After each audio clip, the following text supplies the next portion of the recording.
Quando os problemas se tornam impossíveis e não há o que fazer,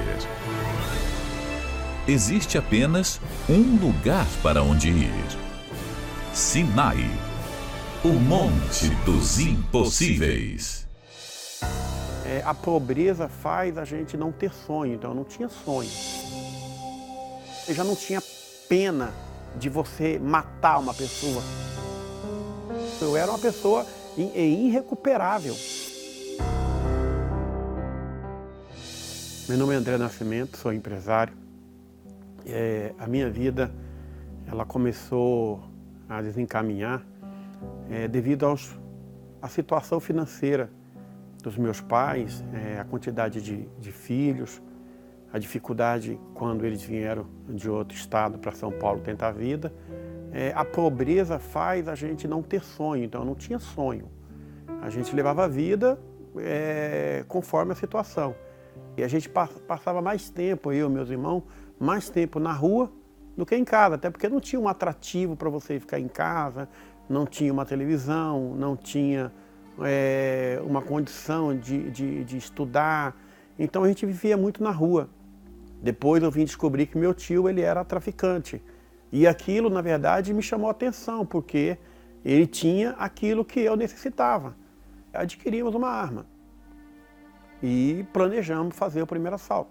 E fiz o primeiro assalto numa padaria. E aí eu dei conta que eu já estava escravo já de tudo, escravo do crime, a necessidade de você alcançar alguma coisa. Isso me levava a sempre galgar para assaltos maiores. E sempre acontece nesses assaltos de ter alguém que reage. E num desses assaltos que nós fomos fazer numa mansão, a empregada ela correu e eu alvejei ela. Foi a primeira vítima, a primeira pessoa num assalto que eu alvejei. Não havia uma esperança, até porque Deus era um ser distante. A gente não tinha um conhecimento de Deus. A gente via Deus através de crentes, que a gente olhava com desprezo. Por quê? Por que o desprezo? Porque eram pessoas que não tinham um testemunho. A gente não via um crente formado, empresário. Então, ali para a gente era uma utopia. Para mim, era crente, era uma pessoa que tinha uma religião como tinha todas as outras. Crente era uma pessoa que eu não assaltaria porque, na minha visão, ele estava pior do que eu. Mas eu via aquelas pessoas com terninho surrado, com a Bíblia debaixo do braço. Para mim, aquilo ali era uma vergonha, era vergonhoso eu largar a vida que eu tinha de status, até porque o crime me proporcionou uma condição social muito grande. Eu tinha carro, eu tinha dinheiro, mas isso teve um preço, e um preço muito caro. Eu comecei a perceber a minha degradação, a minha caída, porque eu comecei a cometer coisas que eu desconhecia. Fui tendo medo de mim, porque você já não tinha pena de você matar uma pessoa, de você tirar a vida de uma pessoa. Eu estava numa situação, num patamar de droga que era irreversível. Eu estava no crack, meu fim era ali, não tinha como sair dali. E aconteceu uma coisa muito inusitada. Eu retornando para casa, encontrei uma pessoa que ele roubava junto comigo. Nós fizemos vários assaltos juntos, mas ele tinha sumido. Na minha visão, na minha concepção, ele tinha morrido. Porque no crime não tem outra forma de sair do crime. O crime, você morre, ou você vai preso.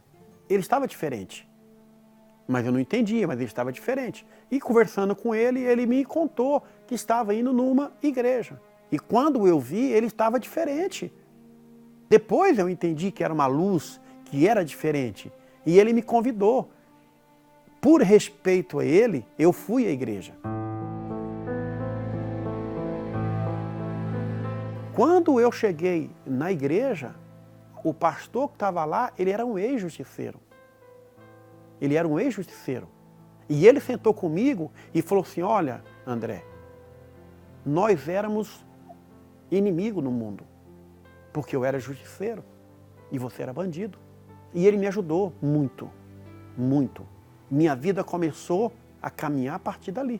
Ali nasceu o sonho, porque eu via no altar testemunho, eu via algo diferente nas pessoas, porque não eram pessoas que carregavam a Bíblia debaixo do braço, como eu via. A impressão foi outra. Eu via pessoas felizes.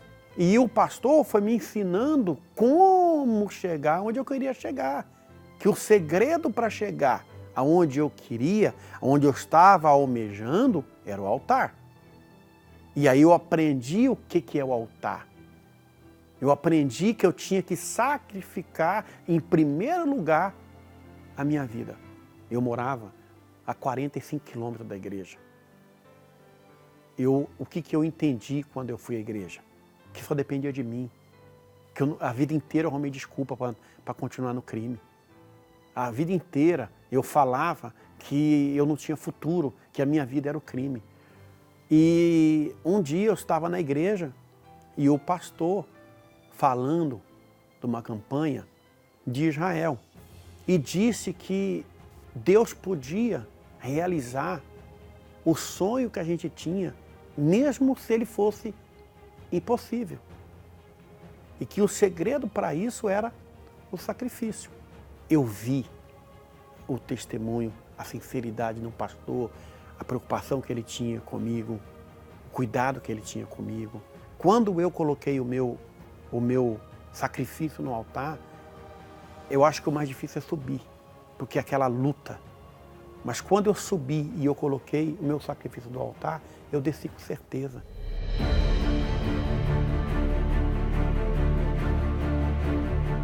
Quando eu saí da igreja, eu olhei para o céu e disse, Senhor, não tenho nada.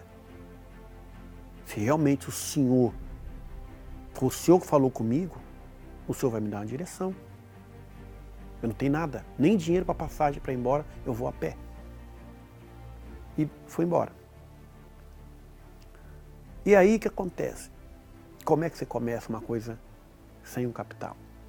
Eu fui pegar latinha, porque eu precisava de um capital. Eu precisava começar. E eu comecei a pegar latinha. Eu passava a madrugada inteira abrindo saco de lixo. E aí eu juntava muito.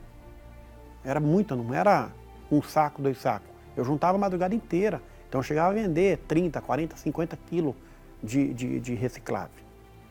E aí eu falei, peraí, eu também posso comprar, eu já tenho um capital, que eu tinha um capital. Tinha um dinheiro, então eu vou começar a comprar. E eu fui e comprei o anúncio. Fui no jornal, fiz um anúncio pequenininho, pus um telefone e a partir dali eu comecei as pessoas a ligar para mim para vender reciclável. E aí comecei a comprar muito. Aí tive necessidade de arrumar lugares maiores. Eu aluguei um galpão de quase 40 mil metros quadrados para guardar. Dessa reciclagem eu montei 3 lojas de móveis. Cada passo ele depende do altar. Cada passo maior, o altar é o que te dá a projeção.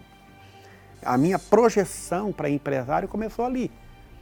Então ali não tinha como falar que Deus não existia. Hoje eu sou bacharel em Direito, pós-graduado em Direito Imobiliário. Hoje eu tenho uma franquia na área de consultoria financeira. Hoje eu tenho uma empresa de tecnologia. A gente mexe na área de certificação digital. Moro num condomínio fechado. Eu construí do zero, da casa do jeito que eu e minha esposa projetou. Comprei terreno, terra, apartamento. Hoje eu tenho uma chácara, acabei de adquirir, não tem nem um ano. Carro, eu troco de carro todo ano. De tudo isso que eu contei, ele não tem significado, até porque se ganha e se perde. Mas a estrutura disso tudo, o ponto de partida é o Espírito Santo. O altar é você ver o estado espiritual que você está. Porque quando você vai ao altar, você mostra que você está despojado, que nada é mais importante do que o altar. O altar mostra para você se realmente você está preparado. para aquilo que você deseja, para aquilo que você almeja. Porque aquilo que você já conquistou, você já conquistou. O passo para frente é um novo desafio. Então o altar é isso.